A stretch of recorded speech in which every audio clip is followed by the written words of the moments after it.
Doctor Edgar Torres, en compañía de Luis Muciño, les damos la más cordial bienvenida a esta sesión de webinar. Disculpen un momento por el atraso, pero ya estamos aquí con ustedes. Pues damos inicio a esta sesión de webinar que forma parte del programa de prevención de salud a distancia que Áncora ha implementado para todos ustedes. Luis, muy buenas tardes, ¿cómo te encuentras? Todo muy bien, doctor. Muchas gracias a todos por su espera. Damos inicio, doctor, a la hora que usted me diga. Gracias. Muy bien, muy Sí, bien, claro Luis. que sí. Nos acompaña el día de hoy el doctor Parménides Guadarrama Ortiz. Él es neurocirujano, egresado de la Universidad Nacional Autónoma de México. Cuenta con una especialidad en neurocirugía. Eh, Actualmente tiene certificado del Consejo Mexicano de Cirugía y Neurología y es fundador del Centro Especializado en Neurología y Neurociencias de México. Muy buenas tardes, doctor. ¿Cómo está? Hola, muy buenas tardes. Muy bien, muchas gracias por la invitación. Gracias a usted por estar aquí con nosotros. Gracias, gracias. Pues bueno, en el momento que ustedes me den luz verde, podemos comenzar a platicar respecto a esta enfermedad. Ok, adelante. Muchas gracias, doctor. Gracias.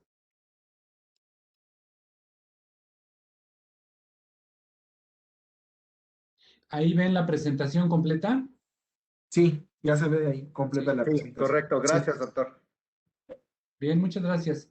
Bueno, vamos a hablar de una enfermedad que es la enfermedad de Parkinson. Es una enfermedad neurológica, es una enfermedad degenerativa y que habitualmente afecta a personas adultas mayores. Es una enfermedad que muchas veces le tenemos miedo porque desconocemos muchísimo de esta enfermedad. Pero hay una cuestión que yo le comento siempre a mis pacientes, que es la mejor manera de quitar la incertidumbre o el miedo es conociendo cada vez más la enfermedad, sea la que sea. En este caso, que es la enfermedad de Parkinson. Hay una cuestión también que siempre les comento, que esta enfermedad es como la hipertensión arterial o como la diabetes. ¿A qué voy? Si nuestros pacientes toman su medicamento, entonces pueden llevar una vida normal o casi tan normal como si no estuvieran enfermos. Obviamente me queda claro que hay niveles o grados de la enfermedad, pero habitualmente el inicio de la enfermedad es algo que es muy llevadero y que puede ser que las personas lleven su tratamiento y vayan por un buen camino. Vamos a comenzar sobre qué es la enfermedad de Parkinson y vamos a hablar de algunas situaciones. Aquí les quiero mostrar sobre lo que vamos a ver, la definición, la prevalencia mundial y nacional, qué eso significa, qué tantas personas pueden padecer la enfermedad en el mundo y en México, qué partes del cerebro son las que se afectan para que yo pueda tener la enfermedad de Parkinson, por qué se produce la enfermedad y una clasificación muy somera, muy rápida de los movimientos anormales porque la enfermedad también se conoce como enfermedad de los movimientos anormales. Y un poquito del cuadro clínico, cómo se hace el diagnóstico y el tratamiento.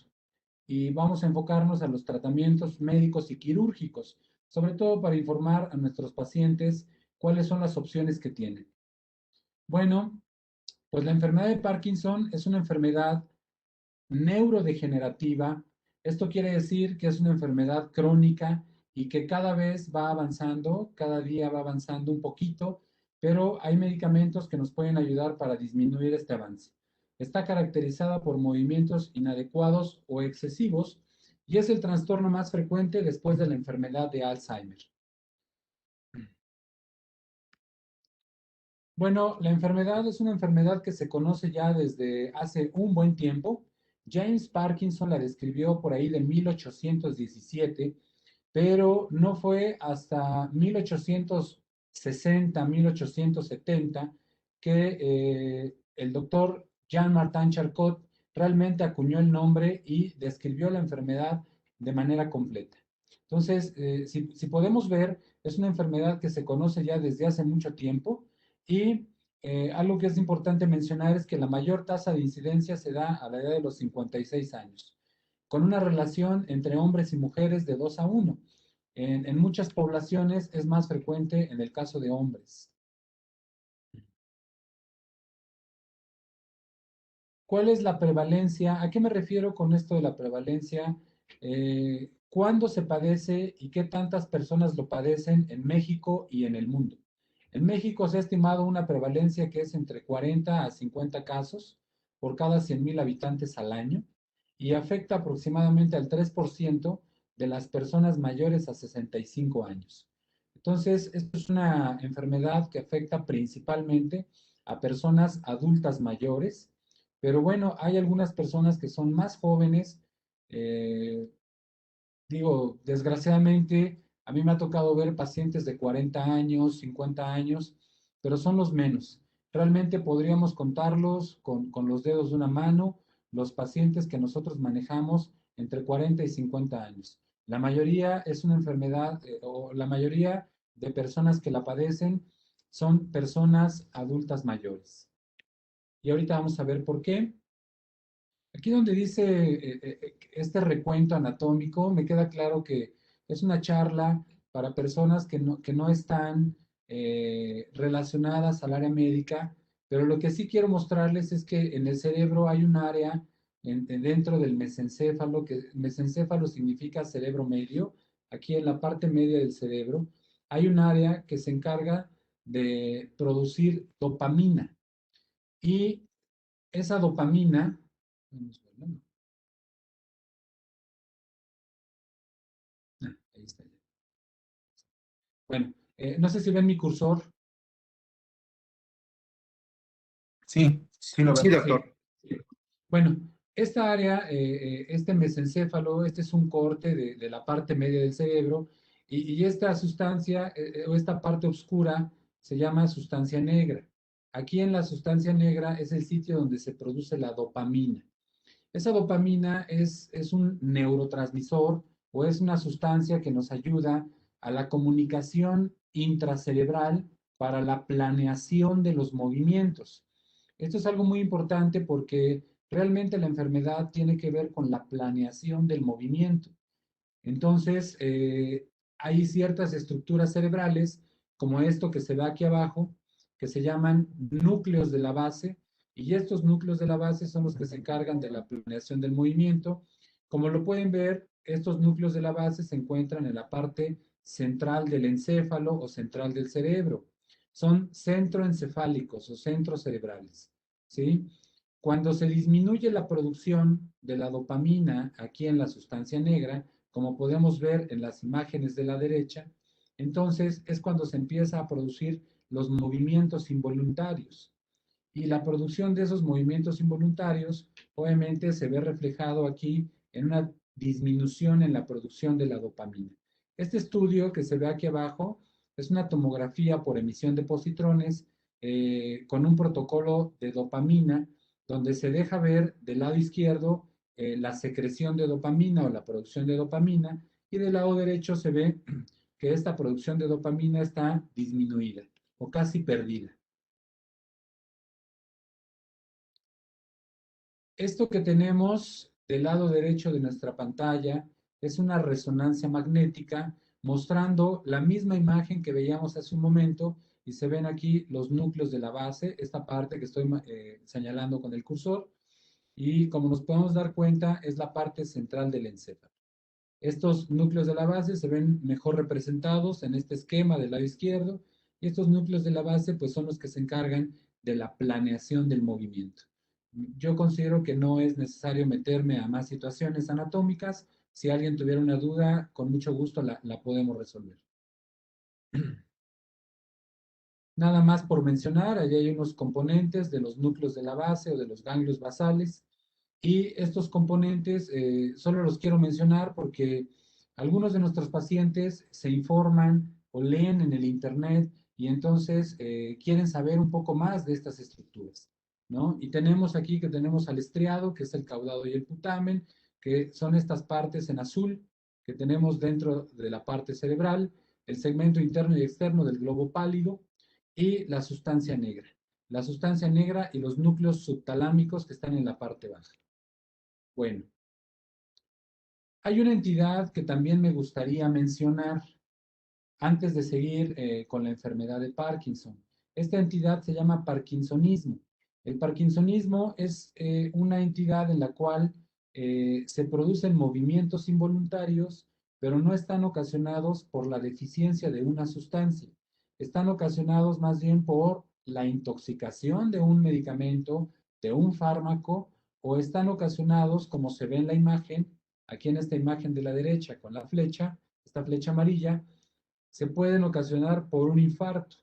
Entonces, en este caso se podría producir un parkinsonismo, que son síntomas relacionados a la enfermedad de Parkinson o que son síntomas como en la enfermedad de Parkinson, pero que no se deben a la causa inicial como se produce en la enfermedad de Parkinson, que es la deficiencia de una sustancia. Aquí en este caso, en este ejemplo que estamos poniendo, se debe específicamente a un infarto. Aquí se ve la imagen del lado izquierdo, está el infarto, y es un infarto bien colocado en los núcleos de la base, y este paciente, por lo tanto, va a padecer parkinsonismo pues en su vida. Tenemos alguna clasificación de los movimientos involuntarios, y esta clasificación de los movimientos involuntarios se divide en dos, en los movimientos hipocinéticos y los movimientos hipercinéticos.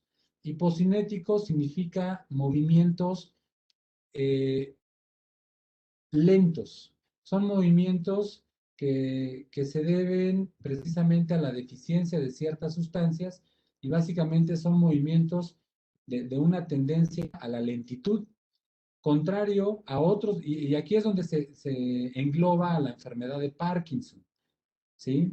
O a toda la situación relacionada al parkinsonismo. Tenemos además los movimientos hipercinéticos. Esos movimientos hipercinéticos, como su nombre lo dice, son movimientos más rápidos. Y aquí tenemos otros como es la distonía, que son movimientos de torsión, que son sostenidos parcialmente y que afectan la postura. Tenemos la corea. La corea significa baile, que son movimientos sin ningún propósito al azar, y parece ser que los pacientes están bailando. Los tics también son movimientos y vocalizaciones automáticas que se producen en los núcleos de la base, los mioclonos y los temblores. Entonces tenemos esta clasificación entre movimientos lentos y movimientos rápidos, movimientos involuntarios lentos y movimientos involuntarios rápidos. Y la enfermedad de Parkinson entra dentro de estos movimientos involuntarios lentos. Eh, la enfermedad de Parkinson se caracteriza básicamente por algo que nosotros conocemos como una triada, y algunos hasta una tétrada, o sea, 4 signos, pero nosotros básicamente lo englobamos en 3. Uno, que es el temblor de reposo. Es importante mencionar que el temblor debe ser en reposo porque hay otros tipos de temblor. Temblor de intención. Temblor de intención es cuando yo voy a tomar algo y en ese momento tiemblo. O puede ser que yo tenga cierto temblor de reposo, pero que sea un temblor que tengo desde la juventud, desde que soy adolescente, o que varios integrantes de mi familia lo puedan padecer. Y ese temblor puede ser un temblor esencial, que es un temblor que no está considerado como una enfermedad. Es un temblor que entra dentro de la parte fisiológica o de lo normal en las personas.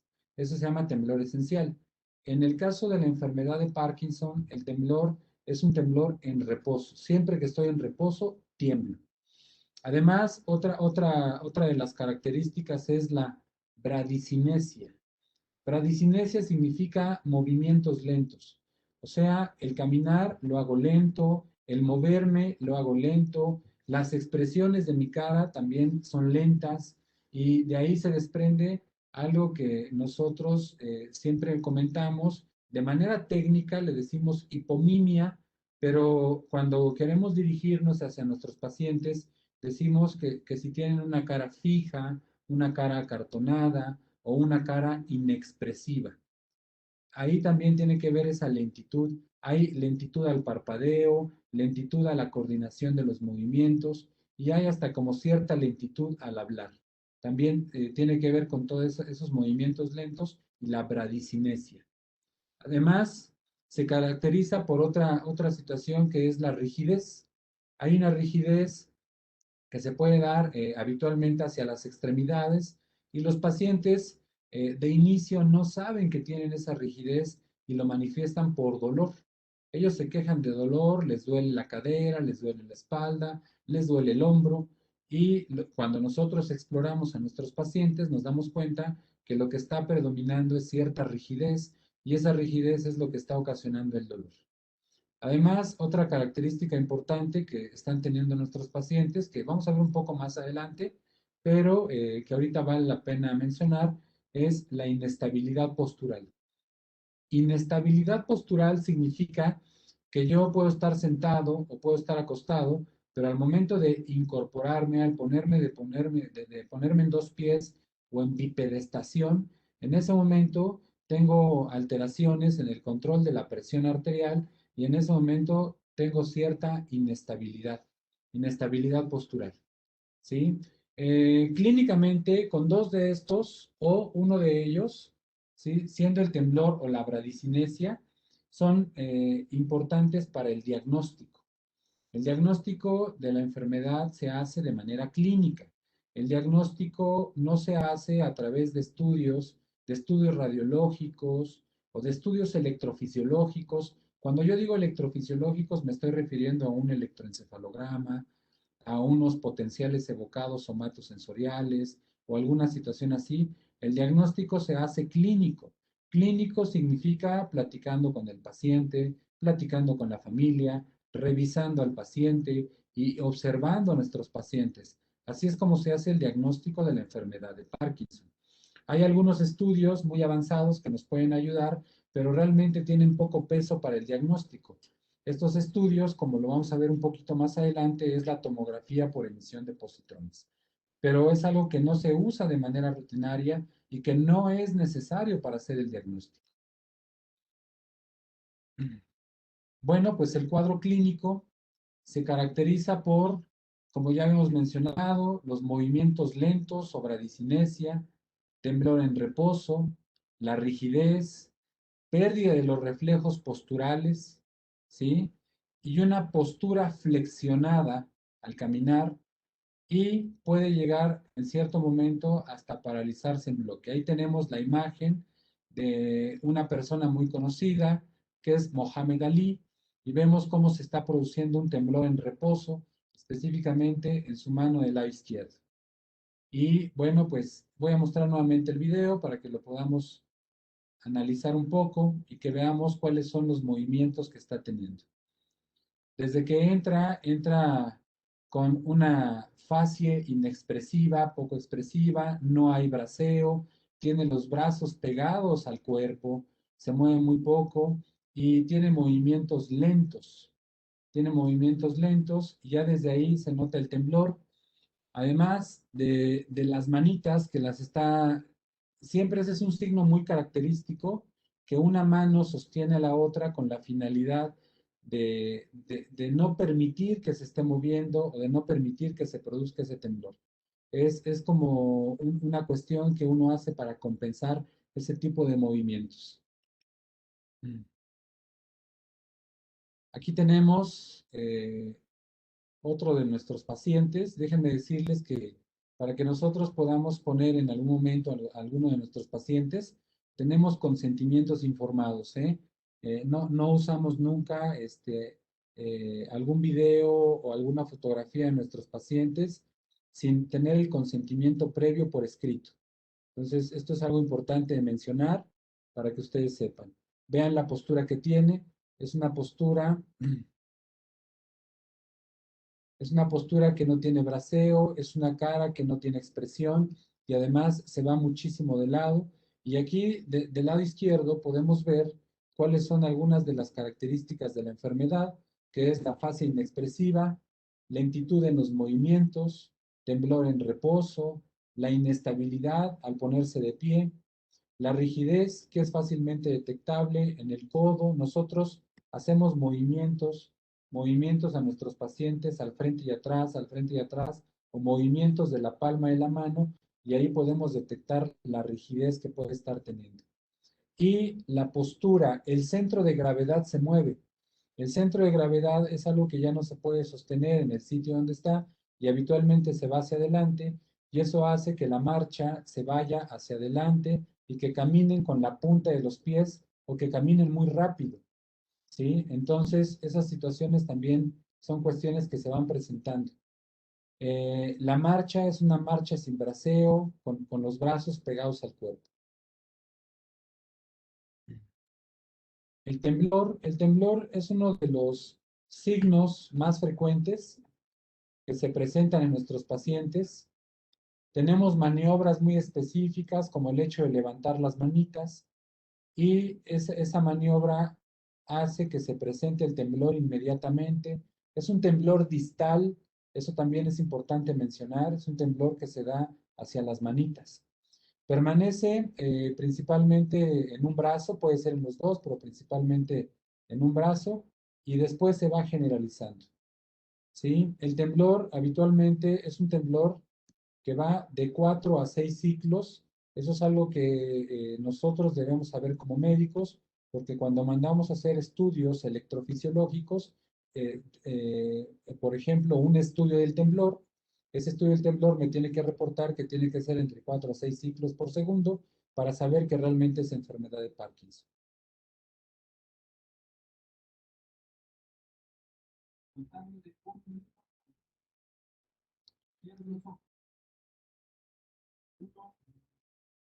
Ahí, por ejemplo, ya pasamos de la parte donde se le pide al paciente que ponga las manos al frente, y solo con sus manos recargadas podemos hacer que tiemble si nosotros lo ponemos a contar. Es una maniobra que nos ayuda muchísimo para explorar el temblor. Y ahí se ve el temblor que se está produciendo en la mano izquierda. Aquí hay más maniobras relacionadas al temblor.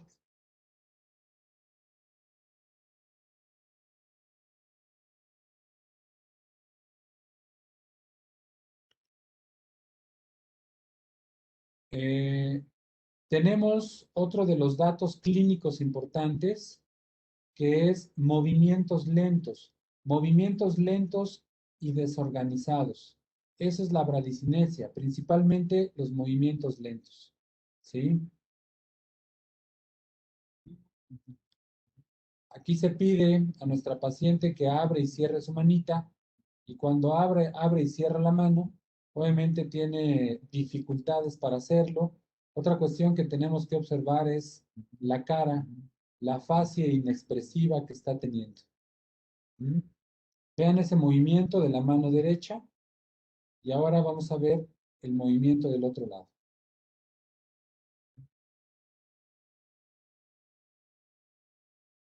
Es un movimiento más lento. Siempre tenemos que comparar entre una mano y la otra mano para ver estos movimientos.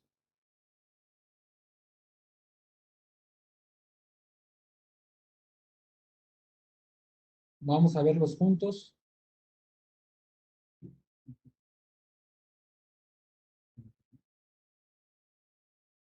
Hay una diferencia importante entre el lado derecho y el lado izquierdo. Bueno, con esto quiere decir que la enfermedad puede afectar, la enfermedad de Parkinson puede afectar más una parte del cuerpo, porque una parte del cerebro también se afecta más.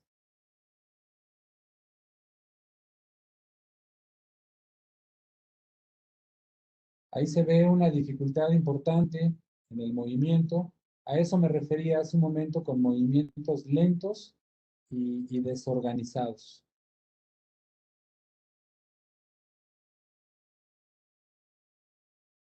Eso es bradicinesia o movimientos lentos, que es lo mismo, y se presentan de manera bilateral.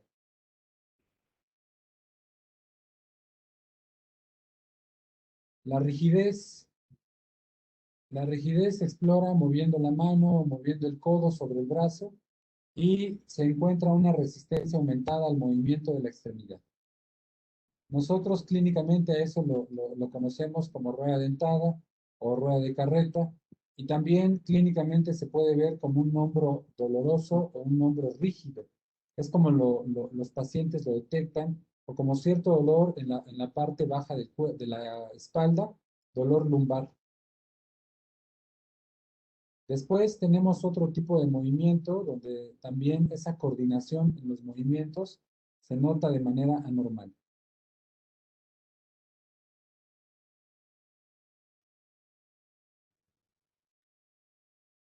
Esa prueba nos ayuda a ver con qué tanta velocidad puede hacer ciertos movimientos y además nos ayuda a saber la organización del mismo. Si se dan cuenta, nuestro paciente está vestido de manera diferente y podemos ver la diferencia entre una primer consulta y una segunda consulta. En el video del lado izquierdo, al paciente le cuesta mucho trabajo pegar con el talón y tiene que pegar con toda la planta del pie. En el video del lado izquierdo. Y en el video del lado derecho tiene un mejor control del movimiento. Se vuelve más rítmico. Se vuelve más rítmico para realizar el movimiento. Obviamente uno es con tratamiento y el otro es sin tratamiento. Tenemos los dos lados.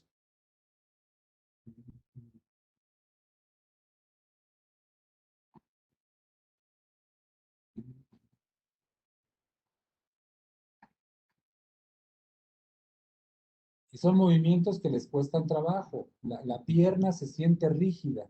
La pierna, o en este caso la mano, siente que pesa. Sienten que tuvieran como amarrada la pierna o la mano. La marcha. La marcha es algo muy importante y es algo que puede ocasionar caídas.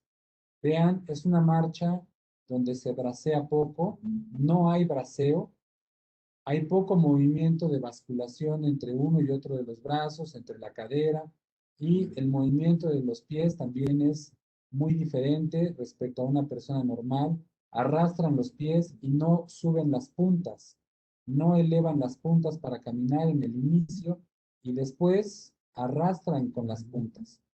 Vean nuevamente, aquí no hay braceo.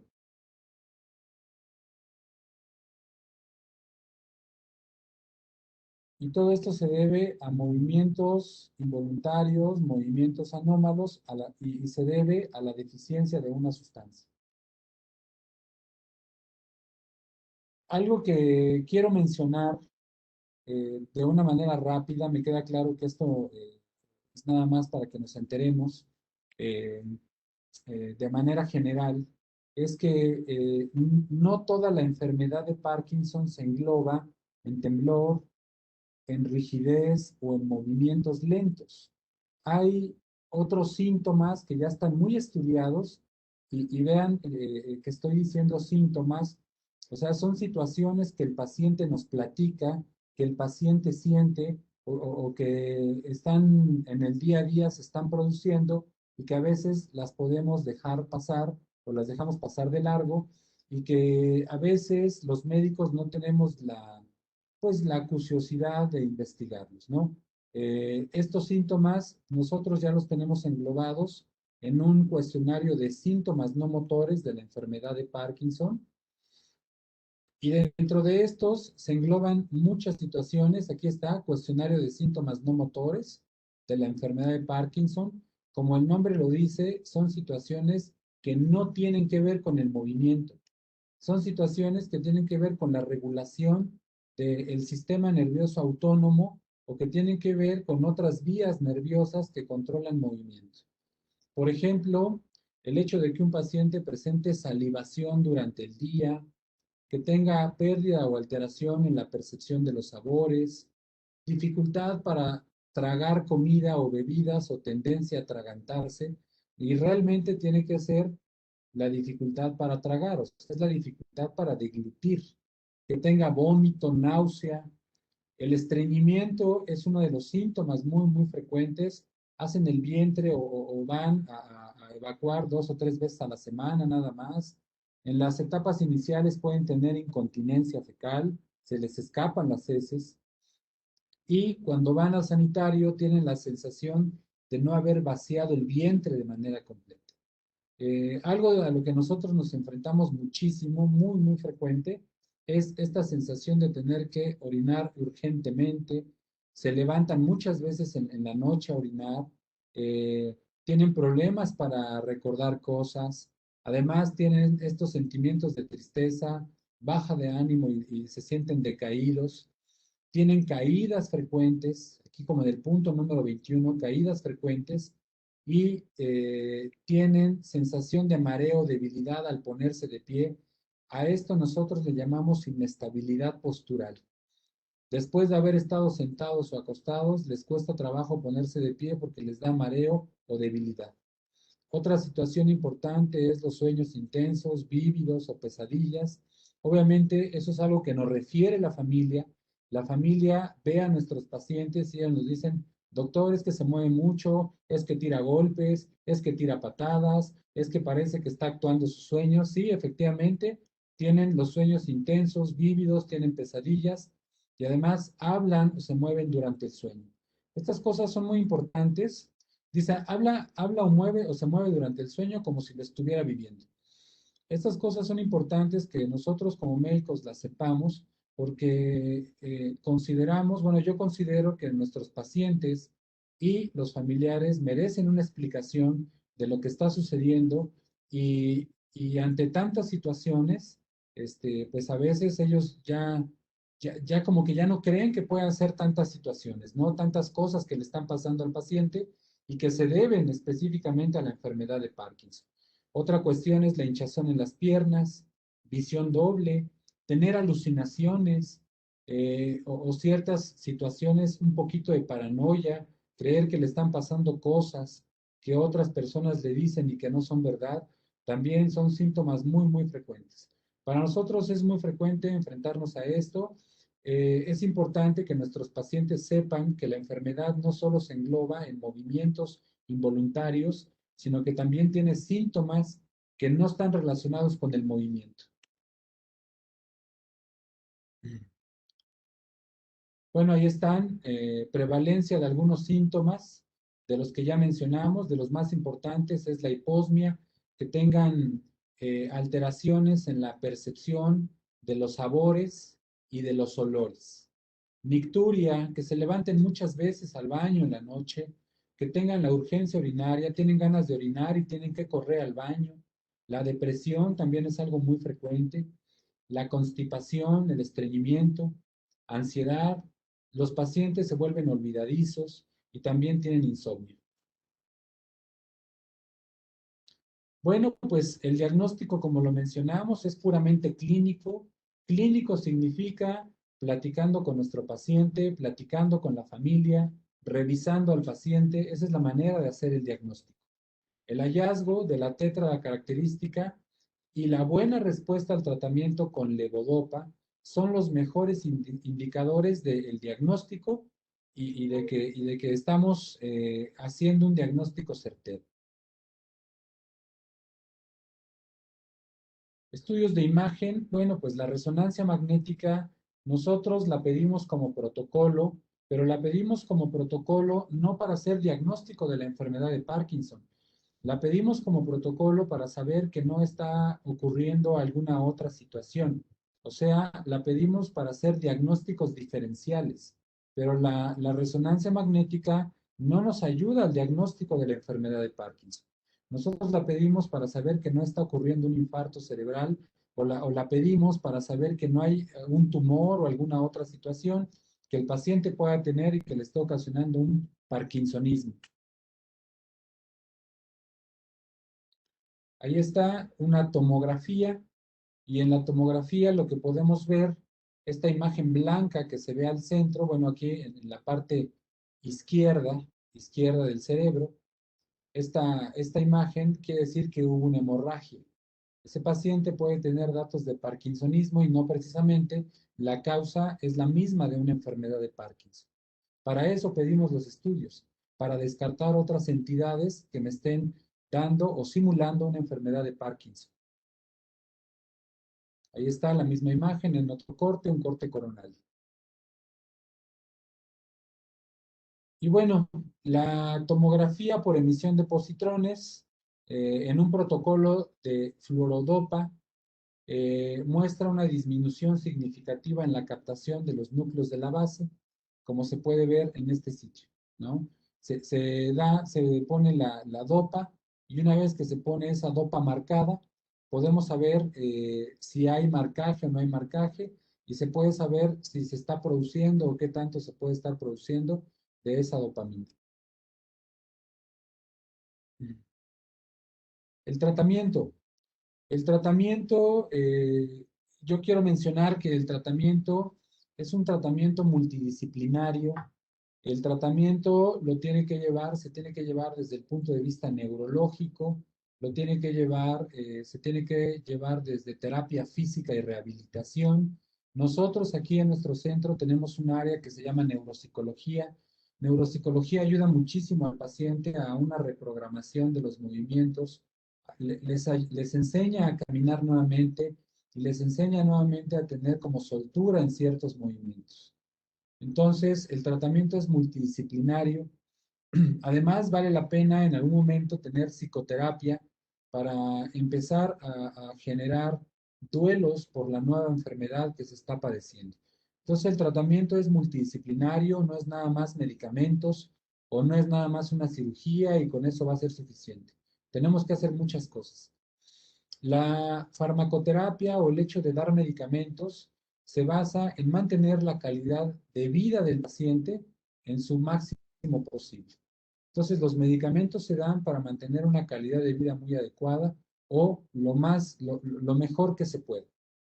El tratamiento siempre es personalizado, cada persona necesita un tratamiento específico, ya hay formas de iniciar los tratamientos, pero siempre se tiene que adecuar a cada una de las personas. Vean, aquí quiero mostrarles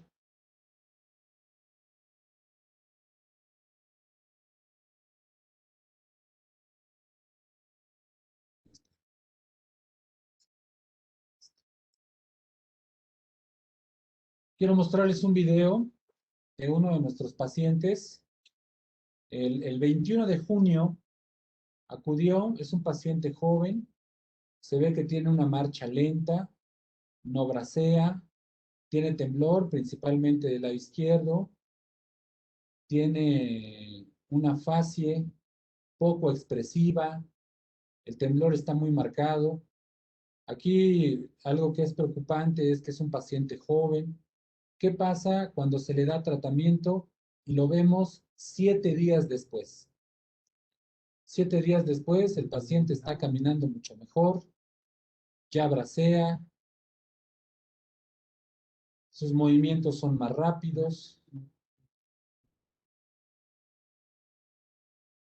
su cara se ha vuelto más expresiva, tiene movimientos más seguros, levanta las puntas para caminar, no arrastra los pies. Y eso es solo con 7 días de tratamiento. Me queda claro que al inicio el tratamiento es como magia y después llega un momento en el cual el tratamiento se vuelve lineal, se vuelve como una base y es muy difícil que los siguientes brincos en el tratamiento sean tan grandes como el primero. Pero bueno, al inicio se nota muchísimo ese tratamiento y lo que sigue es mantenernos en ese estado de beneficio o de bienestar. Y esto se hace a través de las otras especialidades que acompañan a la neurología.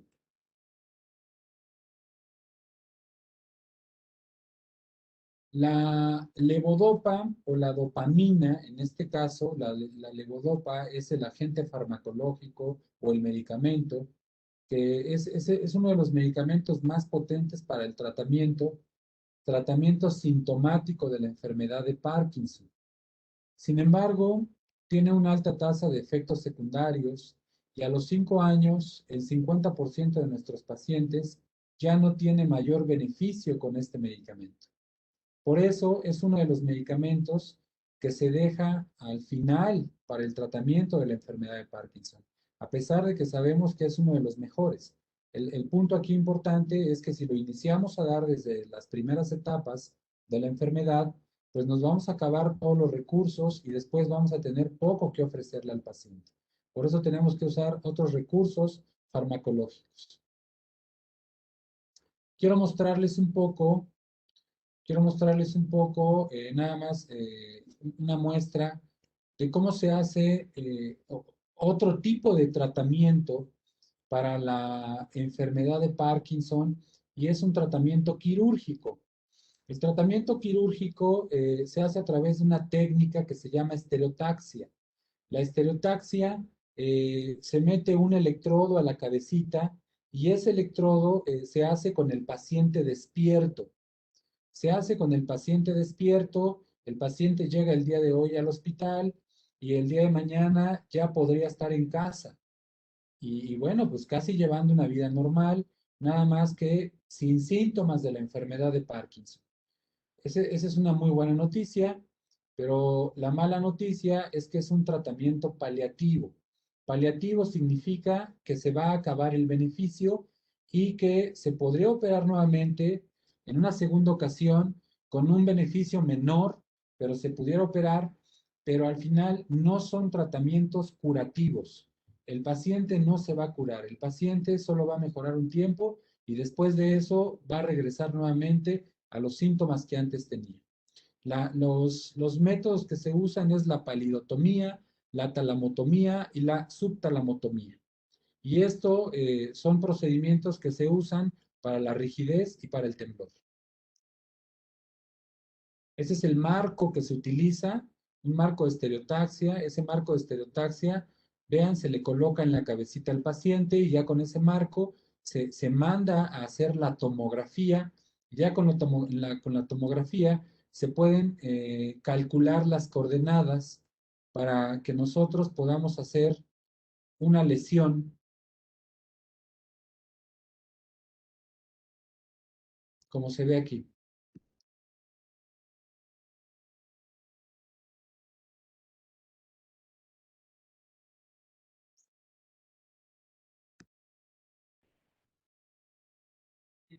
Ahí se ve el paciente, está en el quirófano, el paciente tiene colocado el marco. Es necesario, es necesario que el paciente esté hablando, se esté moviendo para saber qué tanto se tiene que lesionar o hasta dónde se tiene que lesionar. A pesar de que es una técnica súper específica y exacta, se tiene que saber si el paciente va bien o no va bien, y la mejor forma es teniéndolo despierto.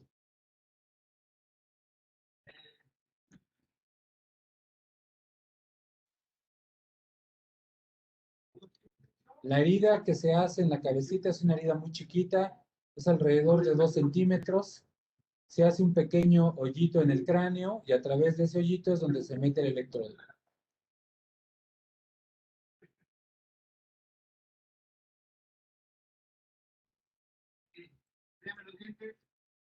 Dime tu nombre completo. ¿Cómo sientes tu voz? Mejor, ¿verdad? Es un...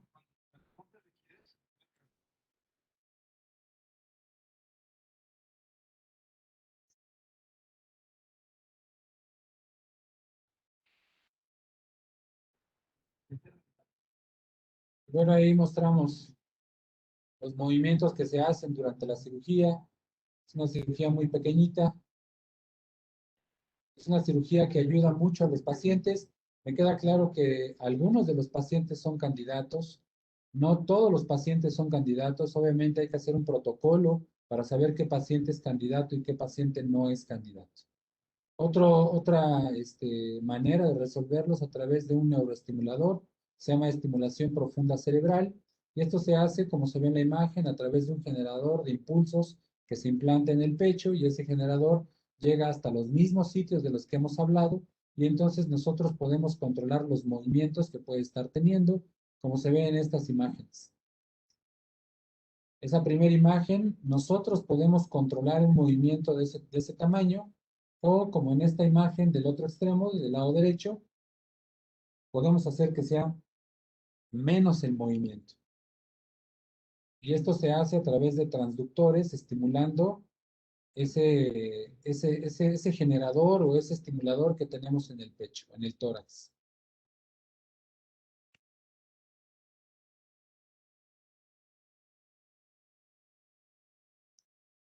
Bueno, hasta aquí terminamos la charla. No sé si tengan alguna duda, alguna pregunta, alguna situación en Muy lo que bien, yo les pueda ayudar. muchas gracias, doctor Guadarrama. Muy interesante y muy sustanciosa la ponencia que nos acaba de otorgar. Sí tenemos algunas preguntas y por el Sí, tiempo le voy a comentar. Bueno, aquí nos comentan, nos dicen que si la enfermedad de Parkinson es hereditaria y hay manera de evitarla o disminuirla. fíjese que hay hasta un 30% de posibilidad en la cual sí se puede heredar. Ok. No tenemos todavía la secuencia genética completa como para saber qué persona sí lo va a tener y qué persona no lo va a tener. Y desgraciadamente, pues no hay nada que nosotros podamos hacer desde este momento, o no hay nada que yo pudiera hacer desde este momento para que no me dé enfermedad de Parkinson. Es algo Ok. que es incierto y es algo que si ya tengo un antecedente familiar, pues tengo una probabilidad un poco mayor de padecer la enfermedad. Muy bien. Y una pregunta aquí muy relacionada con nuestros colaboradores, con las aseguradoras. Dice, si no hay estudio de imagen que confirme el diagnóstico de Parkinson, ¿las aseguradoras lo cubren? ¿Ha tenido alguna experiencia con las aseguradoras? Sí, sí, sí se cubre. Hay aseguradoras que ya tienen primas muy específicas para enfermedad de Parkinson. La verdad es que es una cirugía un poquito onerosa, sobre todo por los materiales que se requieren y se necesitan, sobre los instrumentos que se requieren y se necesitan, pero el hacer el diagnóstico es una cuestión objetiva. O sea, sí hay manera de tener de manera objetiva el diagnóstico. Muy bien. Aquí preguntan, ¿se pierden las funciones mentales en el Parkinson? Eh, no, la respuesta es no. Yo me he enfrentado varias veces a familiares, digo, me he enfrentado, me refiero, he platicado varias veces con familiares en el consultorio porque creen que su familia está cursando también con demencia y en realidad no es que tenga demencia, es que se vuelve lento en el pensamiento. Se vuelve lento en el pensamiento, lento en el hablar, lento en el actuar, pero sus funciones mentales están bien. Hay una entidad, hay una enfermedad que es prima hermana de la enfermedad de Parkinson que se llama demencia por depósito de cuerpos de Lewy. Entonces puede ser que algunos de los pacientes con enfermedad de Parkinson puedan migrar o puedan ir hacia ese tipo de demencia, pero es poco frecuente y bueno, puede ocurrir. Ok. Y por último, doctor, aquí nos comentan, ¿las personas con Parkinson fallecen por la enfermedad de Parkinson? O sea, ¿sí es No, motivo de defunción? no, no, para nada. Fíjense que esa es una excelente pregunta. No es el motivo de defunción. Creo que el motivo de defunción siguen siendo las enfermedades que aquejan a las personas adultas mayores, enfermedades cardiovasculares, enfermedades como el cáncer, enfermedades de otro tipo, pero no la enfermedad de Parkinson. Es algo muy importante de mencionar, yo creo que para quitar un poquito los mitos que hay alrededor de la enfermedad Exacto. de Parkinson. Muy bien. Doctor, pues no queda más que agradecerle el que haya estado con nosotros. Desafortunadamente se nos ha terminado el tiempo. ¿Algo más que quisiera comentarnos para cerrar? Pues lo que yo quisiera solo transmitir a nuestros pacientes que nos escuchan es que que no tengan miedo a la enfermedad de Parkinson. Con un adecuado tratamiento les puede ir bien y pueden tener una muy buena calidad de vida. Es lo mismo que cuando uno padece hipertensión arterial. Uno necesita tomar tratamientos, tratamiento médico, medicamentos, y con eso va a estar bien. Entonces, no hay que tener miedo a esta enfermedad, cada día se conoce más y podemos ayudarlos. Ya hay un arsenal de medicamentos para ayudarles. Ok, doctor Guadarrama, pues te agradecemos mucho nuevamente. Luis, ¿algo más que quisieras comentar? Pues yo creo que refrendar el comentario que hizo el doctor al inicio de la plática en cuestión de conocer la enfermedad, yo creo que es el mejor ataque para poder llevar a cabo un buen tratamiento, una buena calidad de vida en una enfermedad tan importante como esta. Yo no tenía el gusto de conocer tan a fondo la enfermedad como hasta ahorita. Muchas gracias, doctor. La verdad que la información que nos está brindando es súper valiosa para todos nuestros asegurados y obviamente también para nosotros. Le Claro, agradecemos mucho. Muchas gracias, doctor con Edgar. gusto. Muchas gracias.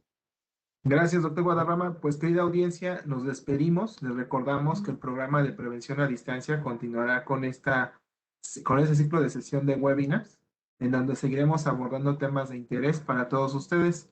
Posteriormente recibirán una encuesta, pedimos de su apoyo para que la respondan. Sin más por el momento, a nombre de Áncora, su agente de seguros y fianzas, agradecemos infinitamente su asistencia y participación. Hasta pronto, que tengan muy buena tarde. Que esté muy bien. Hasta luego. Hasta Hasta luego. luego.